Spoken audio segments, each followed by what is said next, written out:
Hi guys, good morning. Let's start without wasting time directly the solid state. So I've written something on the board which technically is almost the entire chapter, but I think there would be one more lecture required. Guys, first of all, some of the guys were asking on the personal messages. That's a school के अंदर by the way एक topic या दो topic हो गया है. As I told you guys again, do not worry. See, they are school, so they have to complete in a rush their syllabus. But that does not mean that they do not make you understand the topic. But you know, guys, what I mean. So technically, I'll go with my speed because I need to ensure कि यदि आपने एक बार भी ये video lectures देख लिए हैं तो इसके बाद में दोबारा आपको बुक खोलने की ज़रूरत ना पड़े. So that is the reason why we are following. Plus, along with that, chapter number 1, solid state, is a pretty large chapter because एक दिन तो केवल derivation में लग जाता है. And that is the reason why you might be thinking that we are going a bit more slower. Because the problem is in the normal batches, जब अपने normal batches चलते हैं, so the batches normally comprise of around 2 hours. But the issue is that if I make this video of 2 hours, technically your entire data for the entire month will be lost altogether, because even these videos are of almost of around 1.5 to 2 GBs, which I don't think that everybody can see technically. So though I of course try and compress the videos from 6 GBs to around 4 GBs, 2 GBs, 1.5 GB, but then the video quality deteriorates so badly, वो इतनी खराब हो जाती है कि आपको कुछ दिखाई ही नहीं देगा. So that is the reason why I cannot extend the lecture more than 30 minutes and 40 minutes, and that's the reason why वो उतना time लगता है. So guys, kindly cooperate with that part. But guys, one more again thing as a request, though this is not actually as a request part, because right now it's all going to each and everybody. So whosoever wants to see can see. Whosoever doesn't want to see can shut down the phone, guys. I mean, or do whatever you feel like doing. But the thing is guys that remember, जब ये schools खुलेंगे उस time पर हमें आगे lead लेना है. Lead लेने का मतलब हो गया कि by the time your schools are going to reopen, which I don't think are going to open at least in Maharashtra. Okay, that is by the month of May, I don't think so. So at least तब तक हमें कम से कम 4 से 5 chapters complete करने हैं in maths, physics, chemistry and biology. So please remember this, 5 topics का target है. We have been managed to complete almost say differentiation, the first part, and अब हमें उसमें application of derivatives पे जाना है. The last lecture of differentiation was very important, which you needed to see. Solid state guys कल तक hopefully खत्म हो जाएगा, because it's a pretty long topic. I cannot help it out, and I cannot leave any topic also because a lot of questions come from this. Along with that electrostatics, वो इतना important base है कि यदि मैंने केवल शैलोली ऊपर से लिया तो गाइज पूरे टॉपिक की दर्जे और जाते हैं. So if some of you guys are thinking that electrostatics was going pretty slow, no guys, it is not, because electrostatics and current electricity and potential and capacitance almost takes around 1.5 months to complete only these 3 topics. And believe me, 1.5 महीना अकेला केवल इन 3 topics को लगता है. In physics, which is electrostatics, current electricity and the current potential and capacitance. And उसके बाद में the magnetism, magnetic effect, EMI, AC, that is completed in 1 month. Another 1 month and the entire atomic physics gets completed. Another 15 days or 16 days, an entire, by the way, the ray optics and the differential, the diffraction and the polarization in that, the ray optics part gets completed. So ideally 3.5 to 4 months and everything would get completed, but right now we are undergoing the longest batches altogether. Okay, so kindly cooperate with that part. Now, without further bolvachan, let's start directly. So I've written purposely some topics just to make sure कि ये सारे के सारे topics complete हो जाए आज के आज, because they are pretty long topics. Also guys, remember one thing, that we are actually doing these lectures under the part of lockdown. So technically there's a slab which the government has given us, that is from 10 o'clock to 2 o'clock or 10 o'clock to 12 o'clock or sometimes even 1 o'clock. And in spite of that, there's still a problem in the movement. Sometimes we might come, sometimes it is not even allowed to come over here, and that's the reason why it is going in such a format. Okay, यदि मान लो पूरे दिन की भी permission मिल जाती है, so at least every single day I can post a lecture of bio, I can post a lecture of physics, and I can post a lecture of chemistry for around 40 minutes. But technically, as soon as in the right now the clock is almost going to strike 1, and before 2 o'clock I need to leave this particular premise, and that's the reason why. Anyway, now besides this, let's talk about the word solid state once again. So हम लोगों ने उस दिन पढ़ा था what do you mean by the word voids. सबसे पहले जब भी कभी सॉलिड स्टेट का चैप्टर हाथ लगाओगे, प्लीज फुटबॉल्स को ध्यान में रखना, या द गोल्फ बॉल्स, या वो जो कॉस्को की जो बॉल्स आती हैं, टेनिस बॉल्स, या प्लास्टिक बॉल्स, या leather balls. Do not think a coin is over there. Flat चीजों की बात नहीं कर रहे, हम पूरे बॉल्स की बात कर रहे हैं। ओके ना, उस दिन हम लोगों ने देखा कि जब भी कभी आप वॉइड्स का मतलब होता है गड्ढे या गैप्स, तो वॉइड्स कब बनते हैं? जब कोई भी मल्टीपल बॉल्स एक दूसरे के ऊपर में आप अरेंज कर रहे हो, तो साइड साइड में देखोगे कुछ जगह बची होती है। यदि आप पानी डालोगे तो बीच बीच में कुछ गीला हो जाएगा, इसका मतलब बीच में गैप है। Those gaps are known as voids. Now let's talk about the first part. What do you mean by the word tetrahedral void? Tetrahedral void कैसे बनेगा? वेरी सिंपल गाइस, यदि आपको देखना है तो सबसे पहले आप एक स्फीयर लोगे, बॉल लोगे, एक और स्फीयर और एक बॉल लेना, और एक और स्फीयर और बॉल को इन दोनों के गैप्स के साइड में ऐसे करके लगा देना। ओके, ये तीनों के तीनों बॉल्स हैं, they are not coins. Common sense है। अब आप जब इसको ऊपर से देख रहे होगे तो आपको ये गैप नजर आ रहा होगा। ये देखो एक वॉइड दिखाई दे रहा है। यदि आपने इसके ऊपर में भी एग्जैक्टली इनके सेंटर, इनके वॉइड्स के बीच में यदि आपने एक बॉल लगा दिया ऊपर, अब आपको लगेगा सर तो अब तो ये कवर हो जाएगा। एब्सोल्युटली नॉट, ये कवर नहीं होता। ध्यान रखना, चारों के चारों बॉल्स कंप्लीटली सेम साइज के होने चाहिए।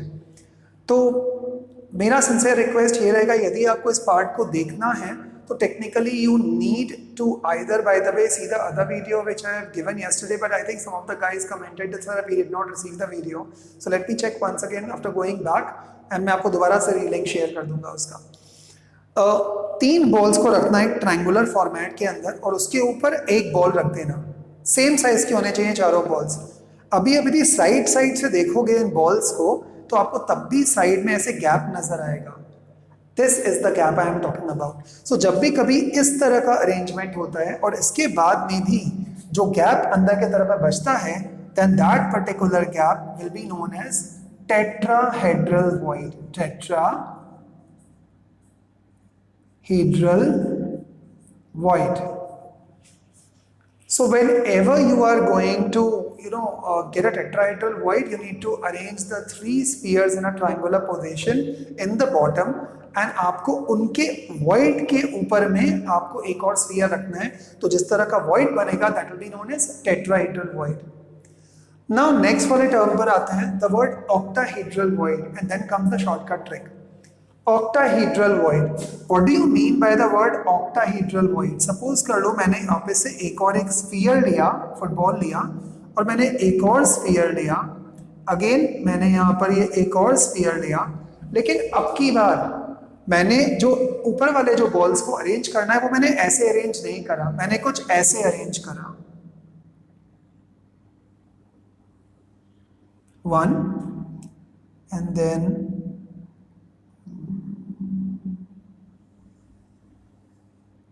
another, and then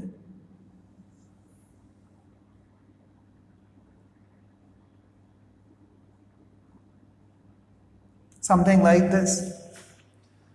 इसका मतलब क्या हुआ? मैंने नीचे की तरफ में 3 बॉल्स लगाए इन द सेम फैशन। ऊपर की तरफ में मैंने अगेन, मतलब मैं आपको फिर से पेपर बना के दिखा देता हूँ। So there is this particular sphere, there is this particular sphere, they should be of the same size. There is this sphere, should be of the same size. इसके ऊपर में मुझे 3 स्फीयर्स और लगाने हैं। कॉमन सेंस है, 2 ही तरीके हैं 3 स्फीयर्स लगाने के। तरीका नंबर 1, मैं जानबूझ करके सेम ऐसे ही वाला एक और फॉर्मेट बना दूं, उससे तो कोई फायदा नहीं होगा, गैप तो सेम का सेम ही रहेगा। और एल्स मैं इस जगह पर एक रख देता हूं, फिर इस जगह पर एक और रख देता हूं, और ये जो गैप्स हैं इन गैप्स को कवर करता हुआ these. So this kind of so-called flower arrangement, still यदि आप देखोगे तो आपको इसके बीच में, ये देख रहे हो, ये जो कटा हुआ वाला एरिया दिखाई दे रहा है, something like this. So this gap will be known as what? Octahedral void. Octahedral void. Remember, so this is known as tetrahedral void and this is known as octahedral void. यदि आपने ढंग से देखा होगा तो टेट्राहेड्रल वॉइड कब बनेगा? जब नीचे 3 स्फीयर और उसके वॉइड के ऊपर में एक स्फीयर, तो साइड में जो वॉइड बचेगा, गैप बचेगा, that is known as tetrahedral void. While octahedral में नीचे में 3 ही रहेंगे, बट ऊपर में जो 3 रहेंगे, मतलब मान लो यदि नीचे में 3 ऐसे हैं तो ऊपर वाले जो 3 स्फीयर रखोगे वो आप कुछ ऐसे रखोगे. ओके, तो जब आपने ऐसे रखा है तो बीच में जो गैप बनेगा that will be known as octahedral void. Now let's come on to the word shortcut trick. Very simple and यहीं पे काम खत्म हो जाता है. टेट्राहेड्रल किससे स्टार्ट होता है? टी से. ऑक्टाहेड्रल किससे स्टार्ट होता है? ओ से. तो जब भी कभी वर्ड आएगा टेट्राहेड्रल, हमेशा नंबर 2 ध्यान रखना. जब भी कभी ऑक्टाहेड्रल आएगा, नंबर 1 ध्यान रखना. बस अभी के लिए इतना ही. Tetrahedral stands for 2, octahedral stands for 1. Suppose करो किसी ने आपको बोला, तो कल हम इसके सारे के सारे न्यूमेरिकल्स एंड यही वाला पार्ट करना है बिकॉज आज ऑलमोस्ट डिफेक्ट कंप्लीट हो जाएगा एंड कल ये आपका चैप्टर 100% खत्म हो रहा है. When I am talking about the word tetrahedral void, question कैसे आएंगे? They might ask you like this.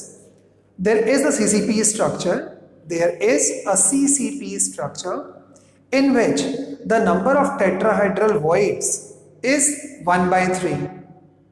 That's all. Find the formula of A and B. अब नंबर ऑफ टेट्राहेड्रल वॉइड्स कितने हैं? 1 by 3, जो कवर अप कर रहे हैं सारे एटम्स के स्पेसेस को. तो यदि नंबर ऑफ टेट्राहेड्रल वॉइड्स है 1 by 3, आपके पास शॉर्टकट ट्रिक क्या है? 2 से मल्टीप्लाई करना है. जब भी कोई भी आपके पास में टेट्राहेड्रल वर्ड आ जाएगा, आपको 2 से मल्टीप्लाई कर देना है. तो 2 इंटू 1 by 3 कितना हो जाएगा? 2 by 3. 2 into 1/3 is 2 by 3.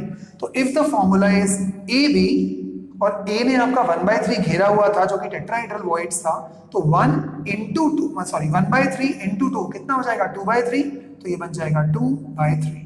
Formula बन जाएगा A2B3. मान लो क्वेश्चन आ गया, नहीं तो समझ में नहीं आया. Very simple. जब भी कभी टेट्राहेड्रल वॉइड होगा, जितना भी उन्होंने नंबर देके रखा है उसको 2 से मल्टीप्लाई कर देना. जितना भी ऑक्टाहेड्रल के लिए उन्होंने देके रखा है उसको 1 से मल्टीप्लाई कर देना. That's all simple. फॉर्मूला बन जाएगा आपके पास में. ओके, कल जब क्वेश्चन करेंगे then I will tell you कि और ये क्वेश्चंस कैसे होते हैं. As of now I am rubbing this thing off. Okay, now let's start moving back onto this part. So जो टॉपिक होता जाएगा मैं आपकी मार्क करते रहूंगा. So this is done. This is done. Let's move on to the radius ratio. How will you define what do you mean by the word radius ratio?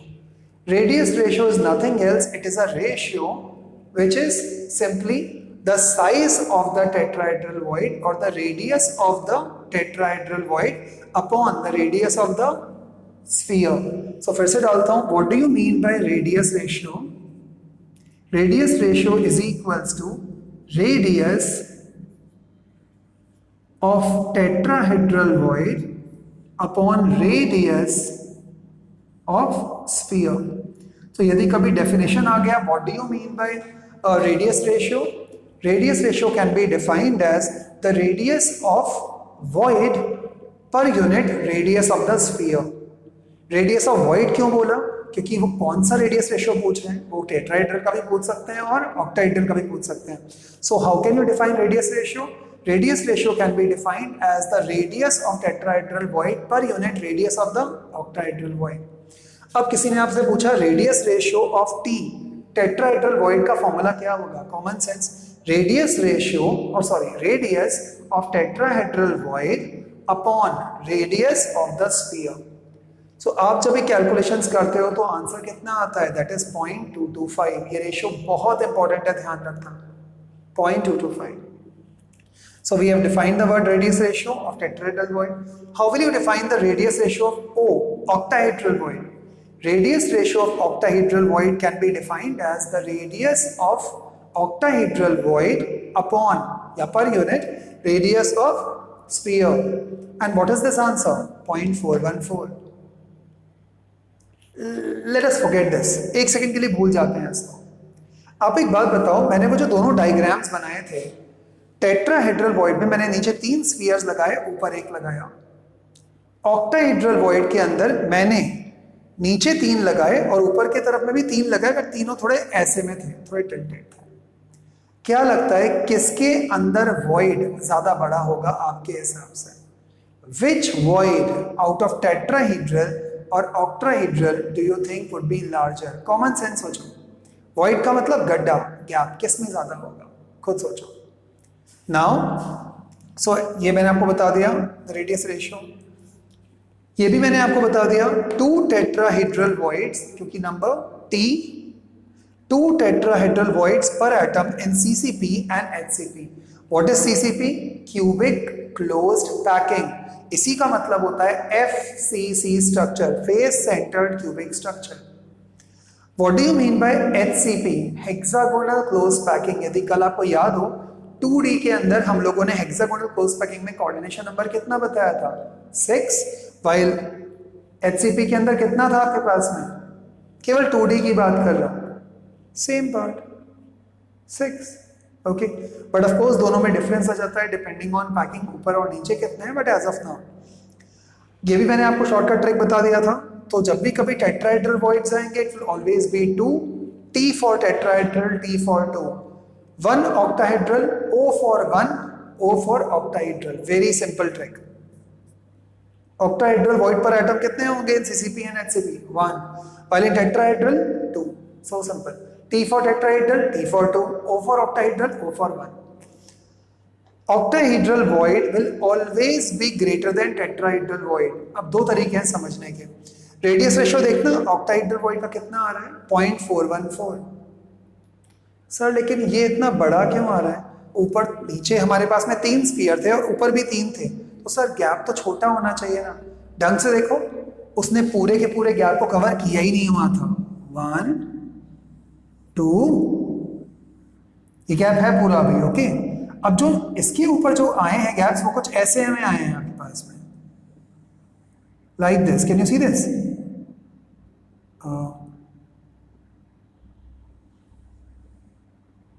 And the other one,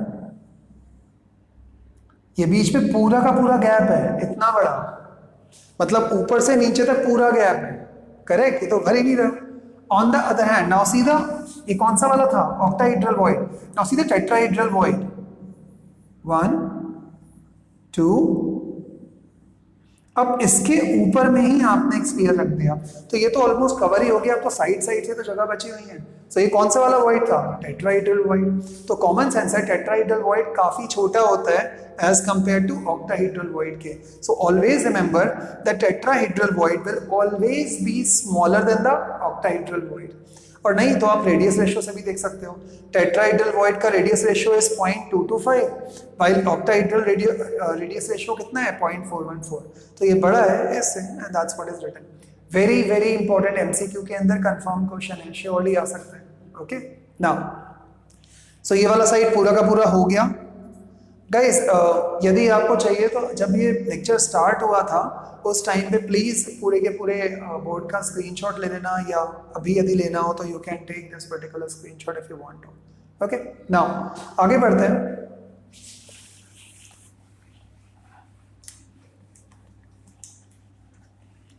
So now let's talk about the next page or the next part. Sir, why are we calculating these voids and ratios? And हमारे life में practical के अंदर कहाँ काम में आने वाला है? Guys, solids, आप लोग जब ये इंजीनियरिंग कर रहे होते हो इन 11th and 12th, या आप मान लो कोई मेडिकल प्रोफेशन के अंदर जा रहे होते हो, बायोकेमिस्ट्री के अंदर जा रहे हो, एमएससी बीएससी में जा रहे होते हो, सिविल इंजीनियरिंग कर रहे होगे, आपको मटेरियल की चॉइस करना आना चाहिए। कई जगह ऐसी होती है जहां पर मटेरियल का साइज सेम रहना चाहिए लेकिन मटेरियल बहुत हल्का होना चाहिए। प्लेन्स के अंदर you cannot reduce the size of the plane, but of course you have to use lighter material, alloying करना पड़ेगा। प्योर मेटल्स में कुछ भी, तो आप रैंडमली आयरन नहीं ले सकते, density depends, okay. Another part है, सपोज कर लो आपको हार्ट के लिए कुछ एक वॉल्व बनाना है, आप एक डॉक्टर हो, ओके, समथिंग लाइक दैट, एक वॉल्व बनाना है, बट आपको मटेरियल वही चाहिए, साइज वही चाहिए, but then the density should be very very less, हल्का होना चाहिए, it will be too heavy. Imagine करो 2 किलो का हार्ट के साथ में, मतलब 2 किलो का अपना आपका एक वॉल्व लग गया, so it is not possible. So remember, इस चीजों के लिए हम लोगों को वॉइड्स देखना बहुत जरूरी पड़ता है कि कभी कभी जितने ज्यादा वॉइड होंगे इसका मतलब है मटेरियल उतना लेस डेंसली पैक्ड होगा। मैं लेस पर इतना एम्फेसिस क्यों डाल रहा हूं, क्योंकि वो उतना खोखला होगा, उतना हॉलो होगा, उतने गैप्स हैं उसके अंदर, correct? Okay, and that is the reason why we know now that what do you mean by the word density. Density should be equals to mass, okay, of unit cell upon volume of the unit cell. Sir अब ये density कहां से आ गया, कितना material dense है वो तो बताना ही पड़ेगा। So density should be equals to mass upon volume. आप mass of the unit cell में क्या होता है, Z इंटू M, या आप इसको Z into M by volume of unit cell क्या होगा, AQ। सर अब Z क्या है, याद करो Z क्या है, effective number of atoms per unit cell. आखिर उस एटम के अंदर इफेक्टिव एटम्स कितने हैं। यदि कोई चीज CCP के अंदर क्रिस्टलाइज कर रही है, मतलब FCC में, तो उसमें कितना होगा Z, 4। यदि वो BCC में कर रही है तो कितना होगा, 2। यदि वो सिंपल क्यूबिक में कर रही है तो कितना होगा, 1। So it does matter. Then ये तो आ चुका Z into M। Then what is M? M is the mass of one atom. M should be equals to mass of one atom। But आमतौर में मास ऑफ वन एटम तो कभी दिया नहीं होता, तो अब क्या करोगे, Z into M by A cube into Na, which is simple। M should be equals to M by Na। What is this? Mass of the atom should be equals to क्या हो जाएगा, that is the number of moles, the molar mass upon the Avogadro number। That's so simple। So please remember that आपको यदि calculate करना होगा तो कैसे करोगे, M upon Na। What is Na? Avogadro number, that is 6.022 या 6.023 into 10 to the power 23। And ये आपको दिया हुआ रहेगा मोलर मास या मास किसी भी चीज का। ओके, सो फॉर्मूला क्या बन जाएगा, Z into M by A cube into Na should be equals to what, density. अब जब भी कभी न्यूमेरिकल आएगा जो कि कंफर्म्ड आता है, 1 2 3 4 5, इसमें कौन कौन सी चीजें मालूम होगी, Na आपको मालूम होगा, A क्यूब आपको क्वेश्चन में जहां पर भी कहीं एज लेंथ दिख जाए या रेडियस वर्ड दिख जाए तो तुरंत रेडियस से आप, यदि आप फर्स्ट लेक्चर देखोगे, सॉरी सेकंड लेक्चर या थर्ड लेक्चर देखोगे जिसमें डेरिवेशंस किए हमने यूनिट सेल का, उसमें रिलेशंस आए थे SC, FCC और BCC का। वहां से रिलेशन ले लेना किसका, A और R का रिलेशन क्या होता है। यदि रेडियस दिया होगा तो आप एज लेंथ निकाल सकते हो, और यदि एज लेंथ दिया है तो कुछ प्रॉब्लम ही नहीं है, डायरेक्टली पुट कर लो। सो एज लेंथ निकाल दोगे। मोलर मास या मास आपको गिवन दिया होगा, और यदि आपको मालूम है कि वो FCC है या BCC है तो आपके पास में Z भी होगा। जब ये सारी चीजें होंगी तो डेंसिटी इजीली निकाल सकते हो। सो इन शॉर्ट 1 2 3 4 5, 5 चीजों में से कोई भी 4 चीजें क्वेश्चन में देना कंपलसरी है, अदरवाइज क्वेश्चन सॉल्व नहीं होता। ओके, बट वो देंगे ही देंगे। So what is the formula of density, density is equals to Z into M by A cube into Na। What is Z? Number of atom effective per unit cell. What is M? The molar mass और the mass. Okay, what is A cube? Edge length और volume of the cube. यदि कभी उन्होंने directly volume दिया हो तो उसका cube मत कर देना, डायरेक्टली यहाँ पर वॉल्यूम को लगा देना। Okay, what is Na? Avogadro's number, and that's all, that's so simple। Let's now move on to the next wala part। Guys, you need to see this video to understand that what technically is going over here। I know वो video देखना काफी sir क्या sir कितना, but कुछ नहीं कर सकते, मजबूरी। ओके, सो ये भी हो गया हमारे पास में। Let's keep on rubbing this. Now let's move on to the word defects. इसके जो न्यूमेरिकल्स हैं वो कल करेंगे अपन, द रेडियस रेशियो वाले एंड इस वाले के numericals. Okay, now what do you mean by the word defects. Technically आपको क्या समझ में आता है, डिफेक्ट का मतलब क्या होता है। Defect means whenever there is some sort of disturbance और deviation from the expected value. मुझे एक्सपेक्ट लग मालूम है, जब ये कोचिंग सेंटर मैंने ये स्टार्ट किया था, क्लास स्टार्ट किया था, so I thought that maybe one day, no, जब भी स्टार्ट किया था, maybe one day I should at least get 100 students, और I not even thought about 50 students. I thought about कि मैं इतना बुरा पढ़ाता हूँ, लेट्स टॉक अबाउट कि काश भगवान बस मेरे को 10 बच्चे मिल जाए। एंड तब मैंने ऐसे पॉकेट मनी के हिसाब से चीज़ें स्टार्ट किया था। सो आई थॉट कि 10 students would be doing good, because 10 students multiply by around से, यदि मैंने 10,000 रुपीज भी चार्ज किया, सो 10 into 10,000 would comes out at 1 lakh, 1 lakh rupees I would be earning. Fantastic. So happy. So पहले दिन 2 students come up. This is I'm talking about my college days. So 2 students came up. मैंने पढ़ाया, पता नहीं क्या पढ़ाया, भगवान जाने, वो शाम को वापस आए ही नहीं। मैंने उनको बोला था शाम को आने के लिए, वापस नहीं आए। अगले दिन तक आई केप्ट ऑन वेटिंग, दोबारा नहीं आए। सो what do you mean by this? इसका मतलब हुआ मैंने एक्सपेक्ट क्या किया था दैट वो करीबन 5, 10, 15 बच्चे आ जाएंगे, आए कोई नहीं। तो एक्सपेक्टेड वैल्यू क्या थी? 5, आए कितने? 0, and this is known as defect. So what do you mean by defect? Defect means any deviation from the expected value is known as defect. But solid state में defect कैसे बोलोगे? In solid state, defects can be defined as any deviation from the expected arrangement of atoms or constituent particles will be known as defect. So these defects are also known as thermodynamic defects. Why thermodynamic defects? जब भी कभी आप solids को heat करते हो तो इनके particles की geometry change होने लगते हैं।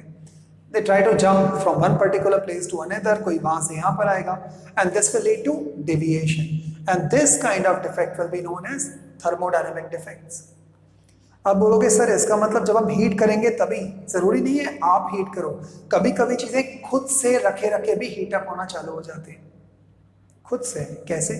धूप में रखी हुई है रॉक्स, आपने देखा है कई बाय द वे बहुत फेमस क्रिस्टल्स इतने प्रेशर, इतने हीट के अंदर होते हैं कि वो डायमंड बन जाते हैं। But not every coal is diamond, कुछ ग्रेफाइट बन जाता है, कुछ कोल ही रह जाता है। So like that, okay.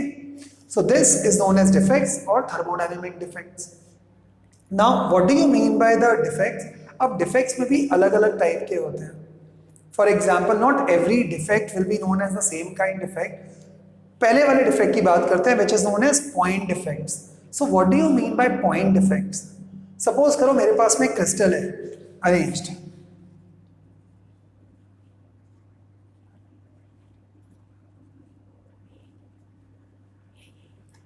अब इनमें से एक कहीं रैंडम कुछ अरेंजमेंट के अंदर कुछ यहां पर हल्का सा शिफ्ट हो गया, ये कुछ यहां पर आ गया, इनका रेशियो सेम ही है अभी भी, but this is going to deviate the geometry. क्यों? पहले ये देखो ये ऐसे बन रहा था, अब ये कुछ ऐसे बन रहा है, बाकी अभी भी बेचारे नॉर्मल ही है। सपोज यहां पर या यहां पर ये so such kind of defect will be known as what? The point defects or atomic defects or atom defects. Now point defects will always be because of what? Atoms or the lattice points. अब यदि वो lattice points की वजह से होते हैं तो हम उसे बोलते हैं lattice defects. But खैर फिलहाल के लिए आगे बढ़ते हैं। Then comes the word, what do you mean by the word stoichiometry? Stoichiometry का मतलब क्या होता है? Stoichiometry means nothing else but the ratio. कौन सा रेशियो? याद है, वही रेडियस रेशियो। स्टोइकियोमेट्रिक डिफेक्ट्स, यहाँ पर अगेन थोड़ा सा डिफरेंस है चैप्टर नंबर 1 में। याद करो मैंने उस जगह पर आपको एक डेफिनेशन बताया था, आइसोट्रोपी एंड एनआइसोट्रोपी।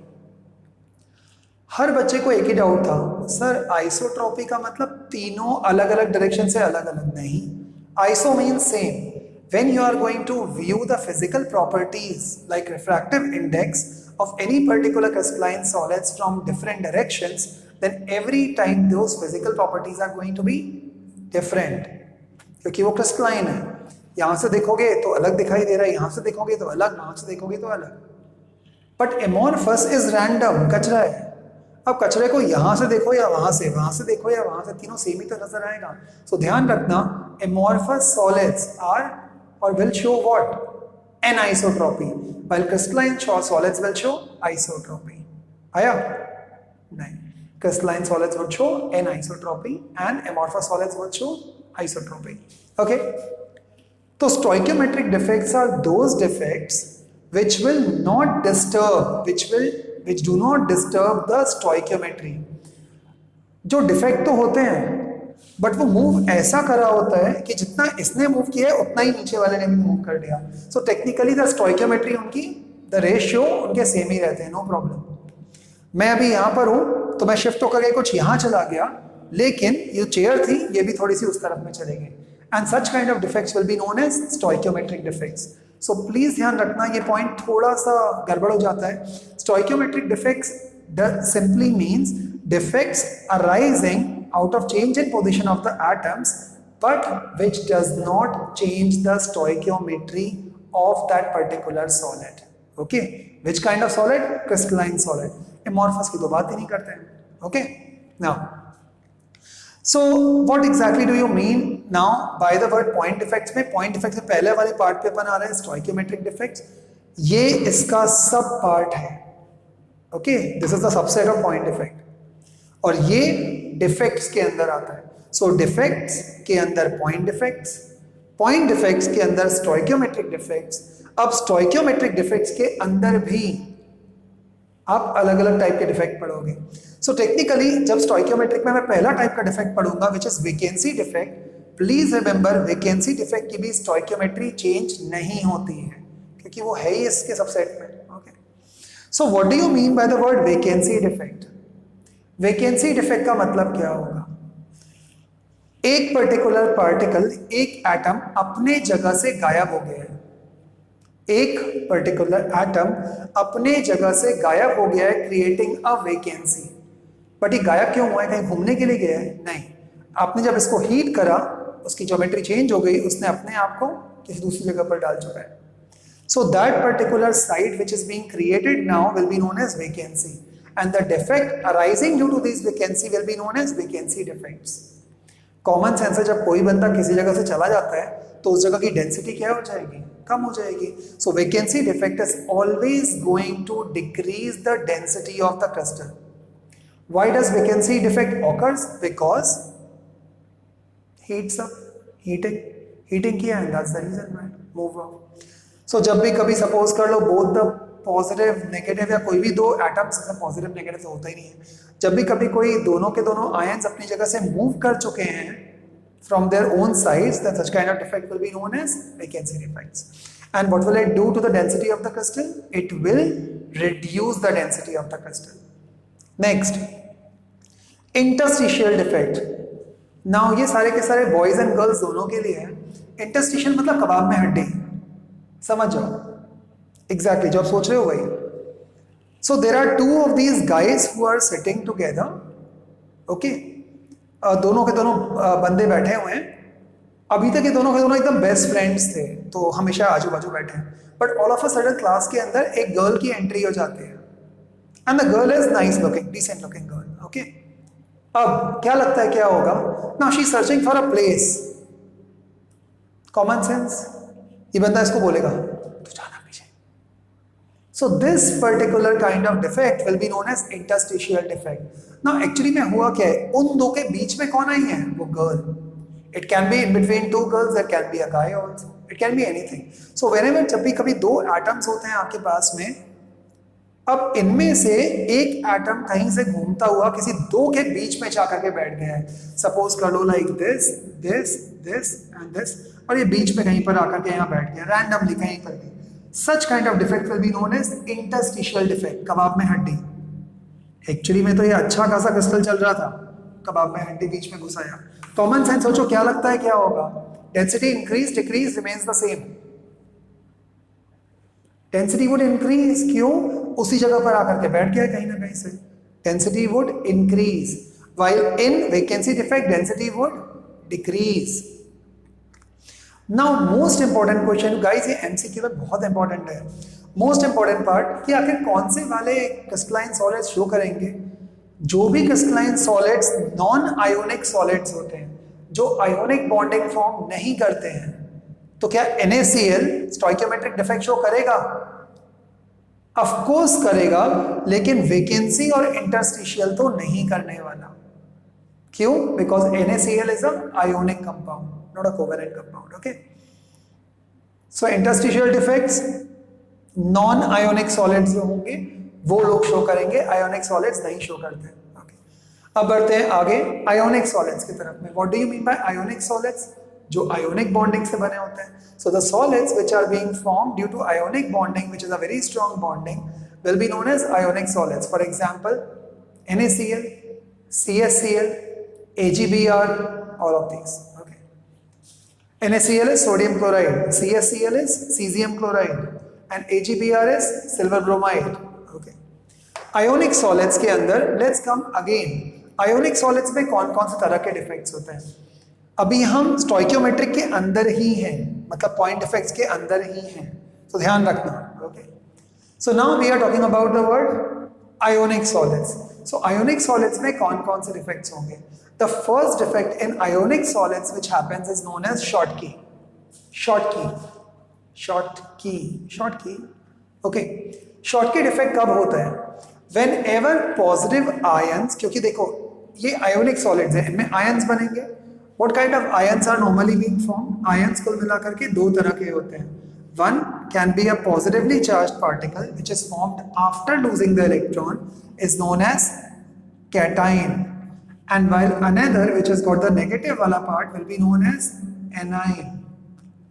तो जब cation और anion दोनों के दोनों अपनी जगह से गायब होते हैं and they are missing from their original sites or lattice points, then such kind of defect is known as What?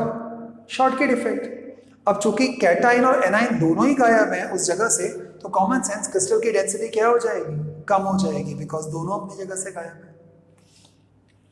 Frankel defect, and this is also known as delocalized effect, okay, और dislocation defect. What do you mean by Frenkel defect? Frenkel defect के अंदर जो anions and cations होंगे उन्होंने क्या किया होगा? वो डिसलोकेट हो गए होंगे। मतलब हैं तो इसी क्लास में, हैं तो अपनी जगह पर ही लैटिस पॉइंट्स पे, but they have changed there positions, and if they have changed there positions, तो इसका मतलब है डेंसिटी तो क्लासरूम की सेम ही रहेगी, बट उनकी पोजीशन चेंज हो चुकी है। Such kind of defect will not alter क्या? Density of the crystal. So Schottky defect will decrease the density of the crystal, while Frankel defect will not change any density in that particular crystal. Then comes the word, दोनों ही examples के अंदर ध्यान रखना। सबसे पहला तो दोनों में सिमिलर और डिसिमिलैरिटी मालूम होनी चाहिए। शॉर्टकी एंड फ्रैंकल, सिमिलैरिटी क्या है? दोनों के दोनों पॉइंट डिफेक्ट्स हैं, स्टोइकियोमेट्रिक के अंदर आ रहे हैं, सिमिलैरिटी हो गया। शॉर्टकी के अंदर अब डिसिमिलैरिटी क्या होगा? शॉर्टकी के अंदर डेंसिटी क्या हो जाएगा? कम होती है, व्हाइल फ्रैंकल के अंदर डेंसिटी सेम रहती है। शॉर्टकी के अंदर positive and negative ions both are missing together, इसका मतलब न्यूट्रलिटी पे कोई अंतर नहीं पड़ता। फ्रैंकल डिफेक्ट के अंदर it is a dislocation of one of the charge over another, तो इसका मतलब क्या होगा? डेंसिटी चेंज नहीं होगी, राइट, बट दोनों के दोनों नहीं, कोई भी एक ही आयन वहां से गायब होगा, डीलोकलाइज्ड हो गया होगा, यहां से हटा दूसरी जगह पर चला गया, बट क्या इसकी न्यूट्रलिटी सेम रहेगी? तब भी सेम रहेगी, क्योंकि पूरे के पूरे रूम में अभी भी उतने ही नेगेटिव एंड पॉजिटिव चार्जेस हैं। किस तरह के बाय द वे कंपाउंड्स के अंदर आपको शॉर्टकी एंड फ्रैंकल मिलता है? आयोनिक सॉलिड्स के अंदर। इन शॉर्टकी डिफेक्ट आपको तब मिलता है जब आमतौर पे कैटाइन और एनाइन दोनों के बीच में साइज का डिफरेंस बहुत ज्यादा नहीं होता, वाइल फ्रैंकल डिफेक्ट आपको तब मिलता है जब दोनों के कैटाइन और एनाइन के साइज के बीच में डिफरेंस काफी ज्यादा होता है। So this defect is normally found in those compounds where the cation and anion have got a huge size difference. इसमें मॉडरेट साइज डिफरेंस होना चाहिए। Next, very very to the limit infinity important question, if somebody asks you what can be the example of Schottky and Frankel defect, Schottky defect का तो example मैंने आपको बता दिया, से NaCl, CSCl and so on and so forth। Frankel defect का example कौन सा हो जाएगा? It can be AgBr, CSI like this, okay। So AgBr दोनों में कॉमन होता है, तो कभी सपोज करो किसी ने क्वेश्चन पूछा, name any one example which is exhibited or which is shown both और which shows both what, that is Schottky as well as Frankel. तो आप क्या आंसर दोगे? AgBr, which is known as silver bromide. Silver bromide will show both the Schottky as well as the Frankel defect. आगे बढ़ते हैं. अच्छा, radius ratio तो already हो चुका. So this is the lecture of today, by the way. So we are going to end up or wrap up the lecture. So आज हम लोगों ने क्या क्या पढ़ा? आज हम लोगों ने voids पढ़े, the types of voids पढ़े, रेडियस रेशियो पढ़ा, रेडियस रेशियो का फॉर्मूला देखा, उसकी डेफिनेशंस देखी. उसके बाद में हम लोगों ने bye the way the shortcut trick लगाया सो दैट फॉर्मूला बना सके. उसके बाद में हम लोगों ने डिफेक्ट्स के बारे में बात किया. Then we talked about the various kind of defects and then Schottky and Frankel, and that's how we end up. Now this is not the entire defect part. कल और भी कुछ हैं which is known as metal excess defects, Farbens and center, and then tomorrow we are also going to study the energy band gaps. And the last topic would be the numericals. Okay, so कल आपका ये खत्म हो जाएगा. See you guys. Thank you once again from watching this video. जो लोग अभी by the way नए आए हैं, जिन्होंने आज या कल में ही ज्वाइन करा हुआ है, guys please do see their previous video before by the way jumping onto this. Thank you. Bye bye. Enjoy.